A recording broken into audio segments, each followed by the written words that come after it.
Pour bien commencer avec Project 2013, il est important de savoir comment son interface est organisée. Vous découvrirez comment retrouver des outils et vous verrez par la suite comment accéder aux options un peu plus avancées du programme. Pour commencer, une fois que vous avez ouvert le programme, vous retrouverez toujours en haut à gauche la barre d'outils d'accès rapide que vous pourrez personnaliser et vous le verrez dans la formation Personnaliser la barre d'outils d'accès rapide. À droite, vous retrouvez le nom du document ouvert et tout à droite en haut de la fenêtre, il s'agit ici des icônes qui vous permettront de réduire, d'agrandir ou au contraire ici de fermer l'application. En dessous, vous retrouvez la croix pour fermer cette fois-ci le document ouvert ou pour réduire la fenêtre du document. En dessous, il s'agit ici du ruban que vous retrouverez dans le nouvel Office 2013. Ainsi, vous retrouvez cette fois-ci des onglets différents. Si je clique sur l'onglet Rapport, j'ai ainsi accès aux outils Rapport. Et si je clique sur Affichage, j'ai ici différentes zones.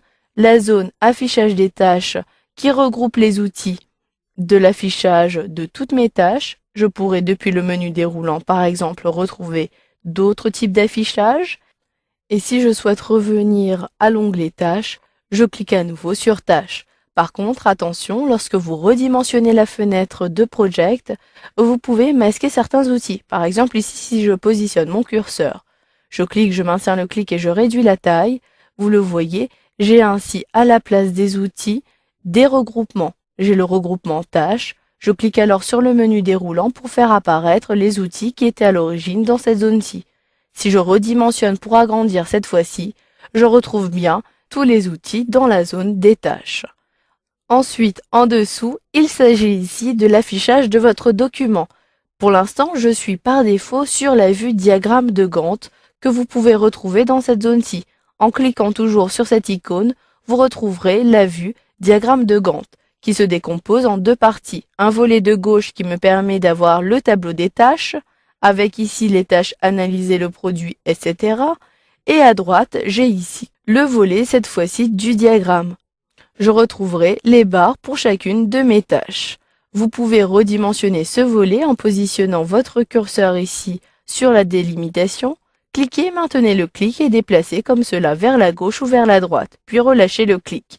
Pour naviguer à l'intérieur des différents volets, vous pouvez utiliser les barres de défilement, comme cela. Cliquez, maintenez le clic et déplacez.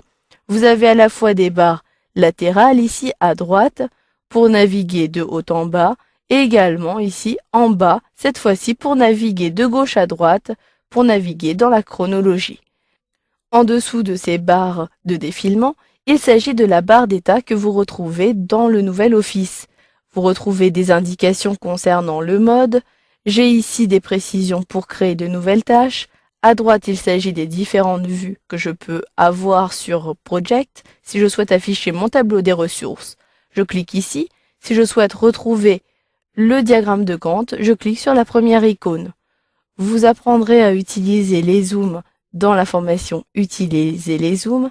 Et le dernier élément que vous retrouverez dans l'application, il s'agit du menu Fichier, le seul menu de l'application. Je clique donc sur le menu Fichier qui est situé tout en haut à gauche. Et cette fois-ci, ce menu est un peu particulier puisqu'il occupe toute la fenêtre. Ainsi, j'ai un premier volet à gauche avec les différentes rubriques Informations, Nouveau, Enregistrer sous, et j'ai même ici d'autres options telles que l'export. Si je clique sur Exporter, à droite, je pourrais ainsi enregistrer mon projet sous un autre format. Vous pouvez également l'enregistrer sous le format PDF. À l'intérieur de cette zone à droite, vous pourrez retrouver différents volets. Un premier volet qui vous permet de sélectionner une première option et à droite, vous retrouverez les sous-options et vous pourrez ainsi, par exemple dans mon cas, enregistrer sous un autre format. Puis, vous devrez valider vos options en cliquant sur Valider ou sur le bouton correspondant. Vous pourrez à partir de ce menu Fichier également fermer l'application.